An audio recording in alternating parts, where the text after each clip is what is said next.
Good morning and welcome back to the Hibs Observer. Here with myself, Liam Bryce, joined by Patrick McPartlin to preview Hibs' trip to Celtic Park on Saturday. David Gray's side looking to continue some promising performances and obviously a very good result away at Motherwell last weekend. Patrick, how are we? Looking forward to the game? Yeah, I'm good. And I think probably given the way the last two games have gone, there is a more of a kind of feeling of positivity around the place. There's obviously that momentum to try and keep going into tomorrow's game, and it is always a difficult place to go. But I think that the manner of the result against Aberdeen, scoring so late on to get a point, and then a fairly routine victory at Motherwell. I think the players they'll have had a spring in their step this week, and that can make like a huge difference when the chips are down like they have been for so long. And I think the players have been saying it. David Gray's been saying it. The most important thing really is just to try and build on the positives from both those performances and just try and keep that going. And I mean, I don't want to say it's a free hit tomorrow, but it is. There is maybe a little bit less pressure than if it was a game that ordinarily Hibs might be expected to get 3 points from.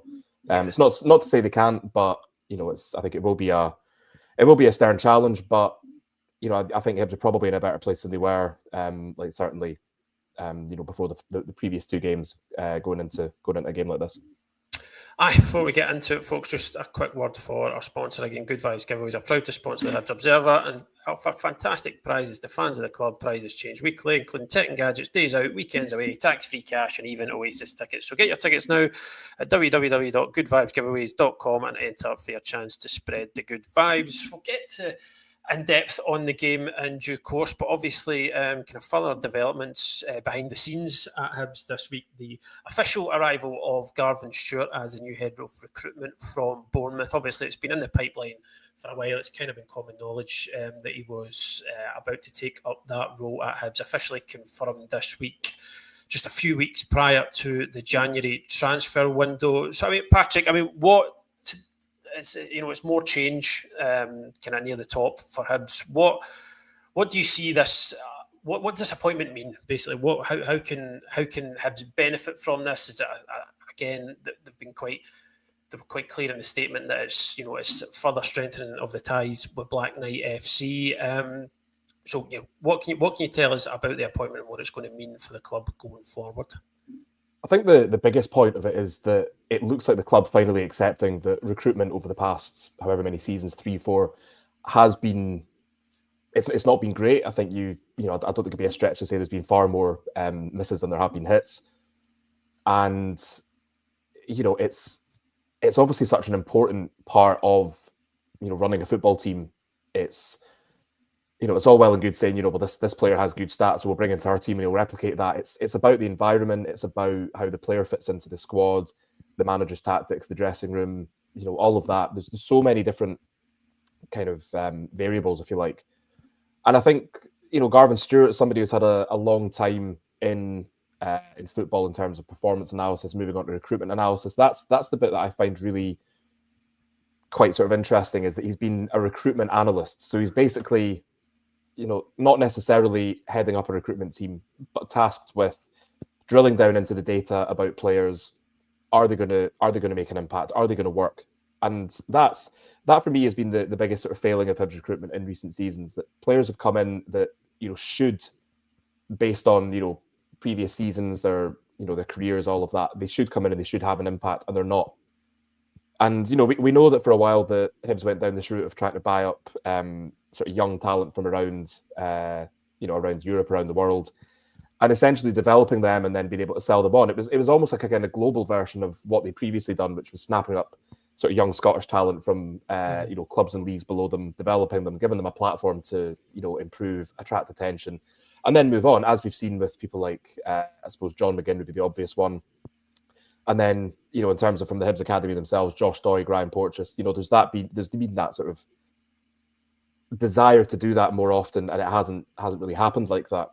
So I think, Garvan Stewart is somebody who's hopefully the kind of missing link to the recruitment jigsaw, somebody who can say, this is maybe a list of players we have for this position, and, here's how all of them would fit into what we have at the club.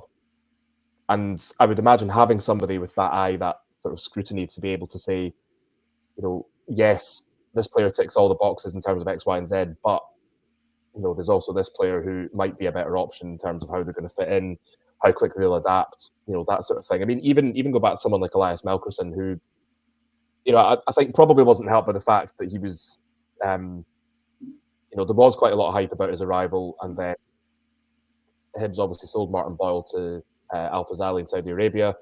Kevin Nisbet got a season-ending injury. Christian Doidge was struggling with injuries and illness as well. So there was a lot of kind of pressure on him to perform. But even that thing like that he hadn't really played on any grass pitches to any great extent before he came to Scotland. Little things like that. Mm-hmm. And I get the impression that Garvan Stewart, with what Bournemouth have done in terms of punching above the English Premier League, certainly in terms of recruitment, when you look at some of the players they've signed who've then got sort of moves onto bigger clubs.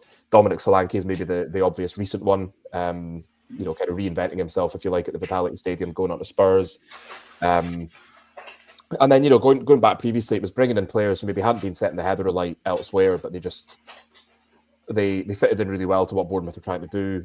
They helped Bournemouth probably overachieve in terms of the size of the club and budget.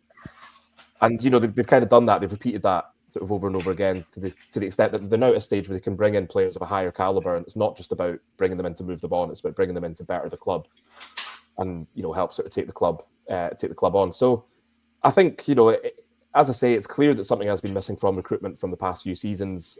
You could probably count, one hand's maybe a bit unfair, but certainly on two hands you could probably count the number of players who've come in and have actually made a sort of lasting impact. And you don't want to be resorting to like half-season loans or full-season loans and just sort of having to restart the cycle every sort of half season, whether it's the summer transfer window, the January transfer window, and say, right, we need 5 or 6 players to help us achieve the team's or the club's aims for this season. That's not sustainable.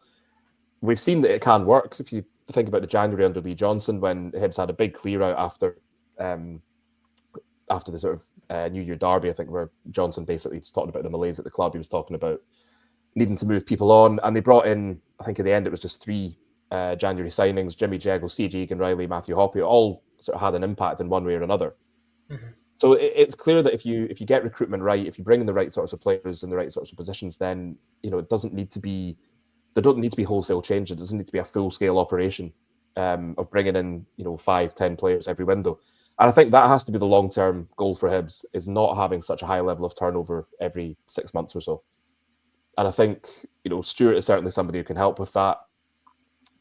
He's got a good track record of doing exactly that at Bournemouth in terms of analysing the recruitment. And now, as head of recruitment, he's got a chance to really kind of make a name for himself. And he's obviously still within the Black Knight stable, which I think is good, because that'll probably mean support from further up the group or around the group.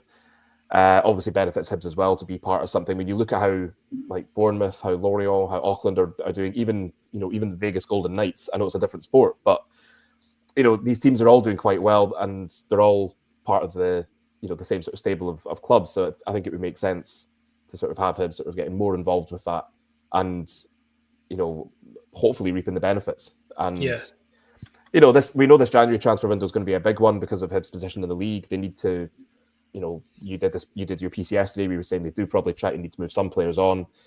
There's probably a few new faces who would probably just take the team a little bit higher in terms of where it wants to be come the end of the season. And next summer you've got so many players out of contract as well. So I think it'll be a fairly busy first week for Garvan Stewart, but hopefully a task that he's relishing. Yeah, absolutely. Maybe not too many days off for him. Could probably do with a few extra days in the week, you'd imagine, certainly over these next few weeks. But I think you've kind of had the nail on the head there with, it's just about, I think it's got to be about building something sustainable. We've talked at length, fans have talked, everybody, pundits, it's just this constant level of turnover and churn. Mm-hmm. It's not obviously been helped by the constant change of managers, but it's just getting recruitment right it's so important. And obviously Hibs are now taking steps to finally sort of rectify that. I mean, because I think I've kind of written about this a few times, as complicated as modern football seems at times, and how big these operations are at clubs, and constantly striving to get marginal gains and do this right, do the kind of latest thing, do new things. I think there's been a kind of principle that's just kind of held true in football over so many decades, that if you recruit smartly, if you recruit well, and you get the right guy in the dugout to coach them, then you're probably going to win more games than you lose. It's a basic kind of principle that's kind of held true for a long time. I know the recruitment operation itself is complicated, and getting that right is no easy task, as we've seen at Easter Road over a number of years. But I think just that is the basic principle.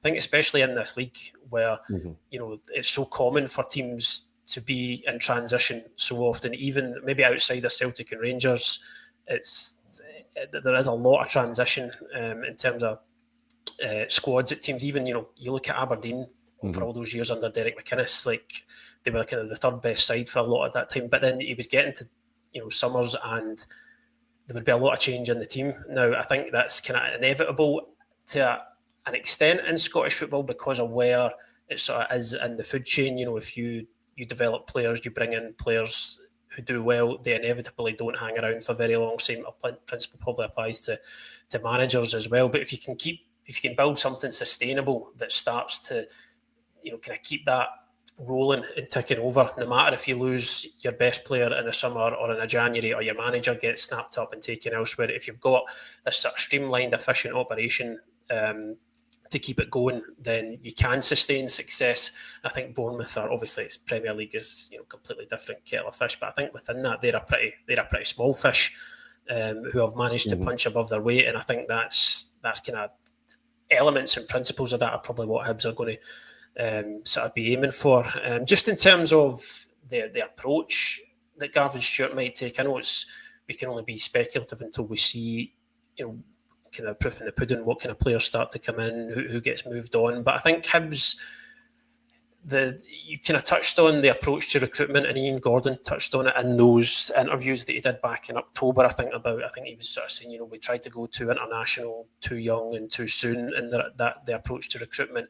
And then we've seen in the summer there was a different theme to it. There was a lot of focus on SPFL experienced guys who knew the league, who'd previously been in and around Scottish football. I just wonder now, are we going to see another change in direction now that Garvan Stewart's come in? There's been a lot made of this being a sort of data-led approach to recruitment. Do you anticipate another change of direction? Do you see a sort of maybe amalgamation of different approaches? Yeah, I think it has to be an amalgamation when you consider that Hibs have just kind of jumped from, I suppose, approach to approach when it comes to recruitment. Like we said, snapping up good young Scottish players, giving them a platform to kind of show off their skills, develop, progress, and then move on. And then, as you mentioned there, this sort of international approach where you're just trying to, that can work. You can get lucky. You can get lucky with bringing in someone and everything clicks. And I think, like I was saying, I think the arrival of Garvan Stewart means that there's going to be more cases where, they can almost tell, or they can know that there's a strong percentage chance of it working. But I don't think it makes sense to pigeonhole yourself and say, well, this is the approach we're going to go for. Because it's then, if you're presented, because we know how quickly the transfer windows and recruitment can change. If you get presented with the opportunity to sign a player and say, well, the data's good, I like his stats, he would fit in, but he doesn't actually fall under the umbrella of how we're recruiting players, so we're just going to pass. That's a crazy way to run recruitment. So I think there has to be scope for either keeping it flexible if something comes up and you think, oh well, actually, this would be a good signing, or as you say, having a sort of an amalgamation of approaches. I don't think you can just say like we're going to do recruitment this way, we're going to do recruitment that way. You look at even sort of the I suppose Brighton would be a good example. We know their sort of approach to scouting has sort of got garnered a lot of attention. Hearts are now getting involved with that. It's there are obviously untapped markets out there, and I think it's just how you go about tapping into them that is the important part. It's not necessarily just enough to say, right, we're gonna do this, but there needs to be a kind of data-driven approach to it. You need to be able to, there's a lot of ifs and buts. But I certainly don't think you should be restricting yourself to, just like 2 or 3 markets when there's, potentially far more out there with sort of hidden gems there. I know hidden gems is a bit of a misnomer because it's you can never know for sure if they're going to have the desired effect, if they're going to have the desired impact when they come to Hibs. But keep saying Garvan Stewart's in there to kind of make sure there are more of them than there have been. Yeah. So, I think like if you look back to like Jack Ross's time, and obviously there was a system in place where Hibs had somebody in charge of recruitment, and even if the manager changed, you had the same head of recruitment. It's like you're saying, you've got somebody dealing with bringing players in, and whoever the coach is at the time coaches them, makes them better, and even if there's changes in the dugout, that stays the same. Like we've already seen Hibs go back to the kind of model of having a sporting director in charge and having a sort of head of recruitment, when initially they got rid of that shortly after the Gordons came in. So, there does seem to be this kind of acceptance or a kind of an understanding that maybe haven't got things right off the pitch, and they're taking steps to try and change that. And I just think if you look at the way it was working under Jack Ross, like, yeah, there were some that didn't quite work out, but at the same time, signings were made that were, they made sense. You could see why they were brought in. You could see how they improved the team, whether it was as like an impact player, a starter, whatever. And I think you just need, it needs to be a little less scattergun. And I think, to be fair, the club have been saying that, like, recruitment has been, recruitment has been a little bit scattergun in the past few seasons. I think in the summer we saw a more kind of targeted approach. As you say, players with SPFL experience, a lot of players just with experience of the game in the UK as a whole.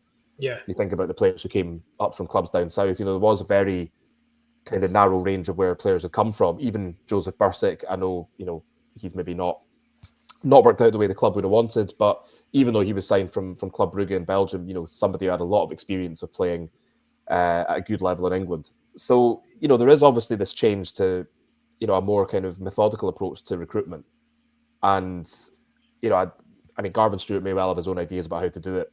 And you would imagine coming in as head of recruitment, he will get the sort of freedom to, change things up as he sees fit.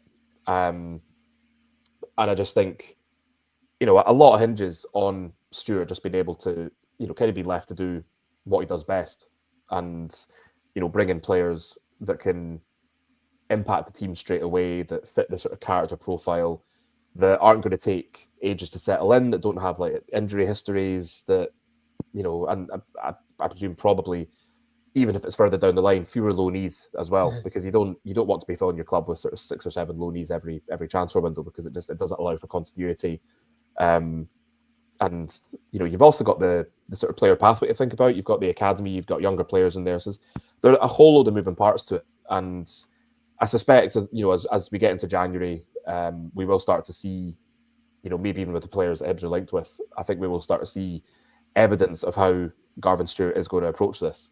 But I also wouldn't expect him to be the sort of person coming out and doing, sort of like loads of interviews and saying, this is how we're doing things, this is what I do. It's just going to be very much constantly working away in the background to bring in what Hibs need.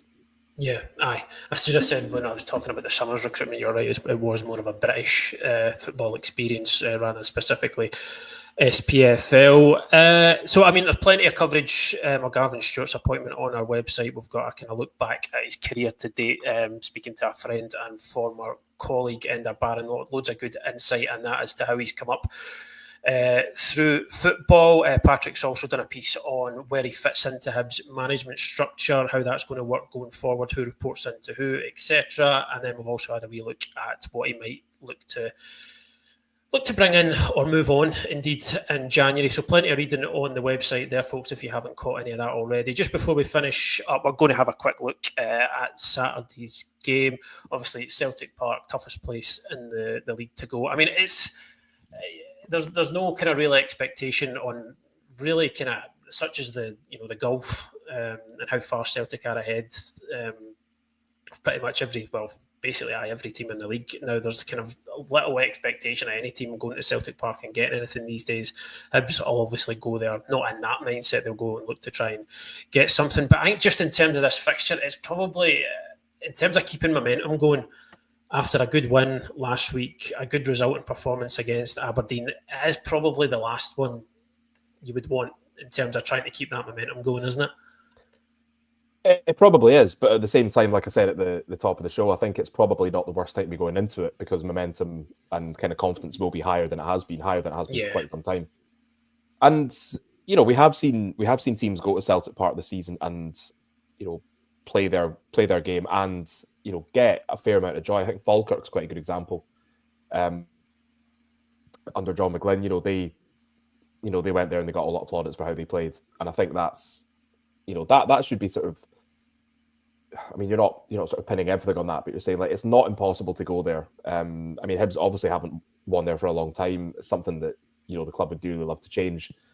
But I think they can probably go in with a bit more confidence, a bit more kind of freedom in terms of how they're playing because of the last two games, and just not having that kind of extra pressure. I mean, let's not sort of get carried away. Like obviously they're still second bottom. It's 2 wins out of 15. It's unacceptable for a club of Hibs stature, and the players know that, the management team know that, and that it has to be about winning as many games as possible, getting up the table, as quickly as they can. But I do think there will be sort of like less of this kind of fear around them. They've been there once already this season, albeit in the Premier Sports Cup. Individual errors kind of cost Hibs on that day. But again, I think Hibs have been strong from set pieces this season. They scored from a set piece goal, so we know that they do have the tools to kind of harm Celtic if they're given the opportunities. And I think it's just about giving themselves the best platform to be able to do that. I feel sound a bit like David Gray at the moment. But it's right. I think it's you have to play the game and not the occasion. And I think Hibs have been guilty of doing that sometimes against against a lot of teams actually. But certainly I think having gone to Celtic already this season, they know what to expect. They can take, I think, a lot of courage from the way they played against Aberdeen, and then to follow it up with a pretty straightforward win at Motherwell. Motherwell were not great, but I don't think that takes anything away from Hibs and how they played. And I think I would imagine the message from Gray will probably be, look what you did against Aberdeen. Nobody really gave you a chance, and you fought back twice from a goal down after taking the lead and then going behind, and you got a point out of it. Same with Motherwell. It's a tough place to go. Motherwell's home form has been decent, but Hibs turned up, picked up where they'd left off against Aberdeen, and it was a really comfortable afternoon for them. So I think that the message from the coaching staff has to be, look, you can, you're a good side, you're capable of playing good football and getting a result out of it, as long as you don't do anything daft. Like we still saw some nonsense against Aberdeen. There's always, it feels like there's always that sort of tendency for kind of shenanigans with this team. But I think if you can kind of stamp that out and I'm sure that that's probably related to the run of form they were on, that you're overthinking everything. You're more likely to make a mistake because you're thinking, if I don't do this or if I do that and it doesn't come off, then we might concede a goal and we sort of like lose our lead or we lose the game. When you've got that sort of pressure on you, you're more likely to make those mistakes. And I just think, David Gray seems to have worked out a formation that suits the sort of informed players at the moment. That's he's getting a lot of joy out of. Very good chance he'll change it up for tomorrow's game, but even then, they've been playing this kind of like 3-4-1-2, 3-4-2-1 formation. I can see him maybe going to more of a 5-4-1, which is I think he went 5-3-2 when they went to Celtic Park in August. But I think it's really about just saying to the players, you're capable of a lot better than what you've shown so far. You're on a good run, and the onus is on you just to keep that going. Keep it simple, and don't be overawed by the occasion. Just try and play your game as best you can, and who knows what happens. I think everyone sort of looked at Aberdeen and the way they were playing. I don't think many people expect them to get beaten when they did, and then similarly, I don't think very many people expected them to come to Easter Road and struggle like they did in the first half.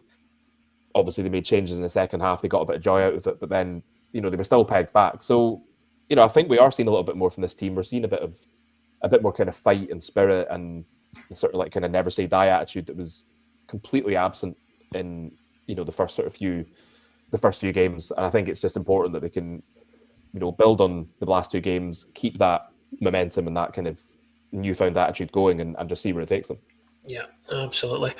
Well, Celtic do have to drop points at some stage, so why not on Saturday? We will see what happens. But for now, folks, we are going to leave it there. It's press conference day at HTC. from 1 p.m. and I need to let Patrick go to make his way over there. He'll be speaking to David Gray and a member of the first team squad. We'll have updates from 1 p.m. Manager probably around 1:30, 1:45. And then obviously plenty of coverage through the day, and then the usual stuff at 10:30 p.m. tonight from the embargoed section. So plenty of preview for Saturday's trip to Celtic Park. Thanks for joining us as always, folks, wherever you're watching the game on Saturday. I do hope you enjoy it and I hope you have a good weekend as well. So thank you as always for joining us, and we'll speak to you again very, very soon. Cheers. Cheers.